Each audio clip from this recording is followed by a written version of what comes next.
Tu veux investir en 2025, mais tu ne sais pas où mettre ton argent. Tu as peut-être déjà ouvert un PEA ou tu hésites à franchir le pas. Et franchement, c'est normal. Avec plus de 2800 ETF éligibles sur le PEA, c'est la jungle. Il y a les ETF à la mode, comme l'intelligence artificielle, d'autres axés sur les dividendes, ou encore les ETF sectoriels, comme l'immobilier ou la finance. Sans oublier les nouveaux qui sortent chaque année. Résultat, face à toutes ces possibilités, tu te sens un peu perdu, un peu débutant parfois, un peu ceinture blanche. Mais je te rassure, moi aussi au début j'étais un peu déboussolé. Mais bonne nouvelle, tout ça, c'est du passé. Bienvenue au Club Bourse Débutant. Ici, on apprend en rigolant, en cassant les codes. Pas besoin de costard cravate, pas besoin de Doliprane. Avec nous, investir en bourse, ça va devenir simple, accessible à tous, amusant, voire même parfois délirant. Dans cette vidéo, je te propose une sélection des 5 meilleurs ETF pour 2025.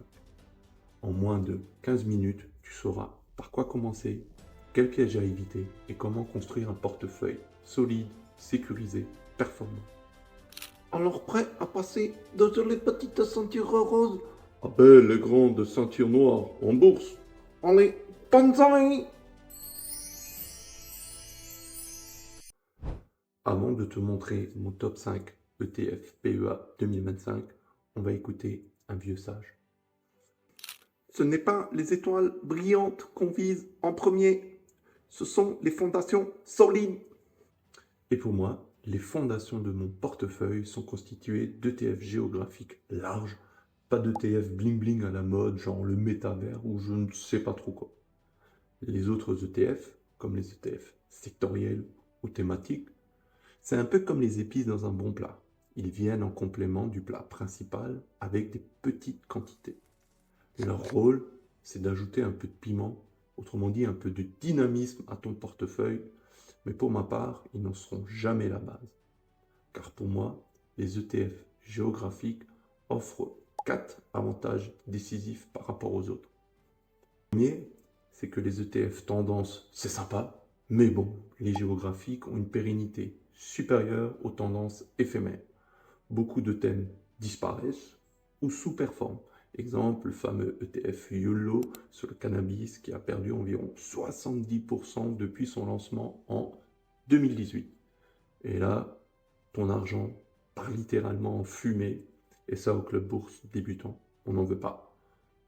Deuxième avantage, c'est qu'un seul ETF géographique couvre l'ensemble des secteurs d'un pays ou d'une région, ou de plusieurs pays d'ailleurs.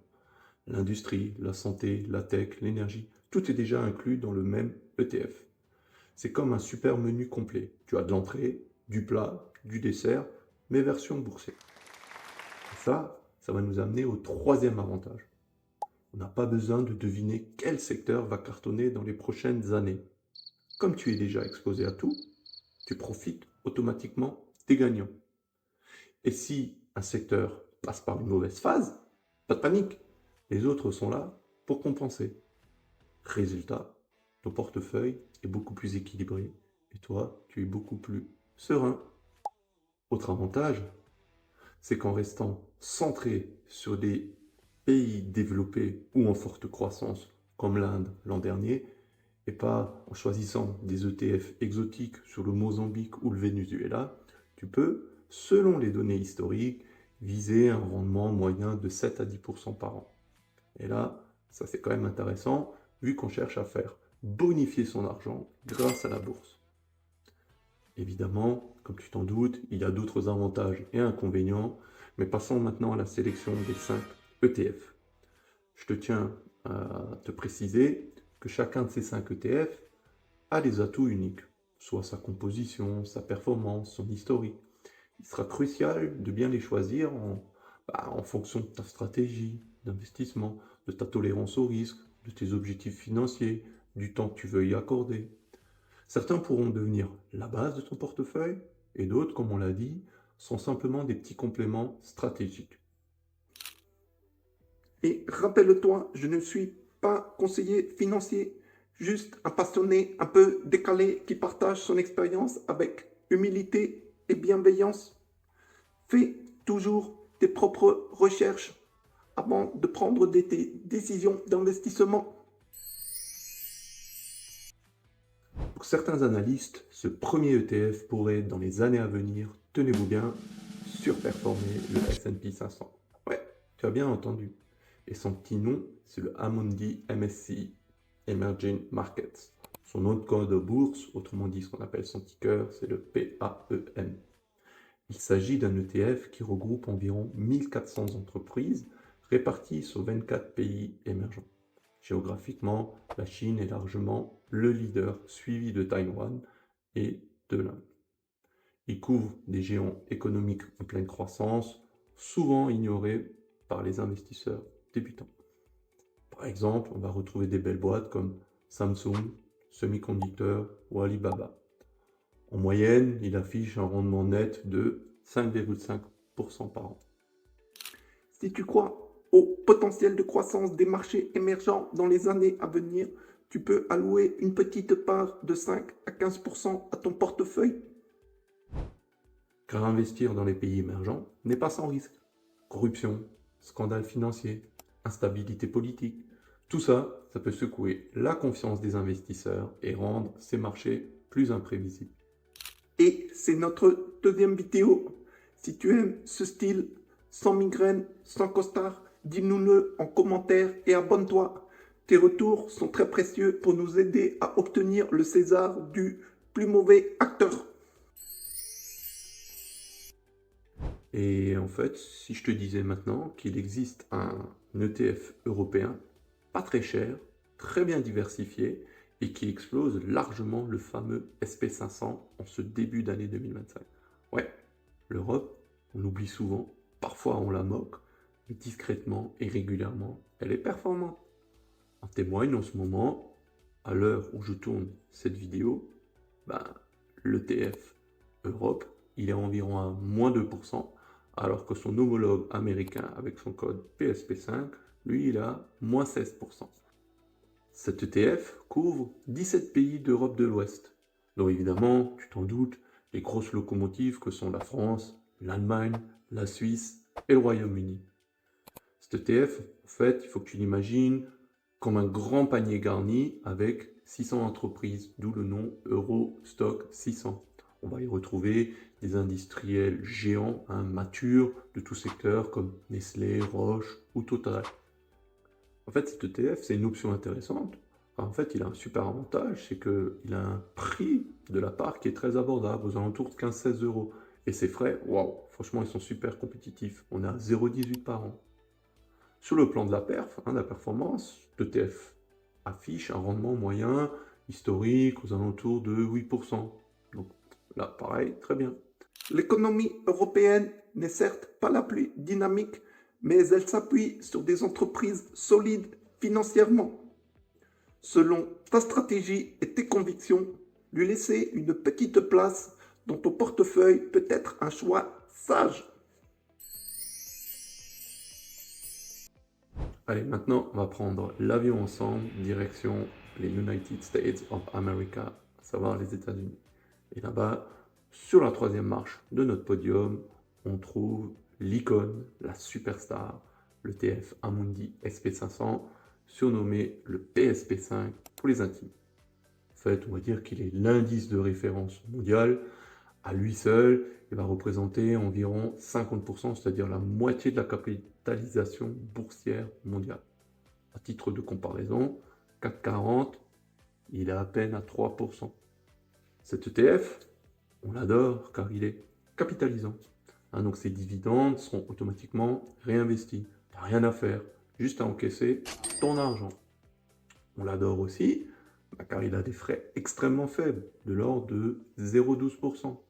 Et enfin, on l'adore aussi car il a un prix d'achat abordable de 41 euros à l'heure où je tourne cette vidéo. Donc en fait, pas besoin d'être Rothschild pour en acheter. Et surtout, je suis amoureux de cet ETF car il affiche en moyenne une performance annuelle de 9% net depuis 20 ans. Donc Oui, le SP500, c'est puissant. Mais non, ce n'est pas suffisant pour avoir une diversification globale. Pourquoi? Parce que malgré ces 500 entreprises, il couvre à peine 1% de toutes les entreprises cotées dans le monde. Et en plus, il est souvent très, je dirais même trop orienté tech. On va y retrouver du lourd, du Apple, du Nvidia, du Google. Mais en fait, on l'a vu, si la tech elle tousse, ton ETF attrape froid comme son début d'année où il est à moins 16%. Du coup, il faudra lui donner un beau manteau avec des gants en le complétant avec d'autres ETF. Ok les amis, là on va monter d'un cran sur le podium. Voici celui qui prend la deuxième place de notre classement. Et là, on a une vraie Formule 1 des marchés financiers. L'ETF Amundi Nasdaq 100 alias Boost. Je l'ai choisi parce que cet ETF envoie du pâté. Depuis 10 ans, c'est tout simplement le plus performant avec un rendement moyen de près de 20% par an. C'est pas mal ça, hein? Enfin, ça envoie. Et là, depuis l'année 2025, il est à moins 19. Et là, ça devient très très intéressant. Parce que c'est une putain d'occasion d'acheter moins cher cette belle F1 de la bourse. En plus, le prix d'une part est d'environ 66 euros. Les frais de gestion, quant à eux, sont raisonnables de l'ordre de 0,3%. Et donc c'est un ETF capitalisant, parfait pour ceux qui veulent faire donc bosser leur argent sans s'occuper des dividendes. Grâce à cet ETF, même dans un PEA, tu peux donc investir dans les 7 magnifiques, à savoir Apple, Nvidia, Amazon, Google, Meta, Microsoft et Tesla. C'est donc la crème de la tech américaine. Et donc en fait, cet ETF, il est parfait pour dynamiser un portefeuille à long terme. On met un petit peu d'épices. Mais attention, tu t'en doutes bien, cet ETF est très volatile. Il fait de vraies montagnes russes. Par exemple, en 2022, comme tu peux le voir, il était à moins 28%. En 2023, il était par contre à plus 49%. Et donc, si tu n'es pas trop fan de voir ton portefeuille faire le yo-yo, alors du coup, limite sa proportion. C'est une Ferrari. Ça se conduit avec précaution.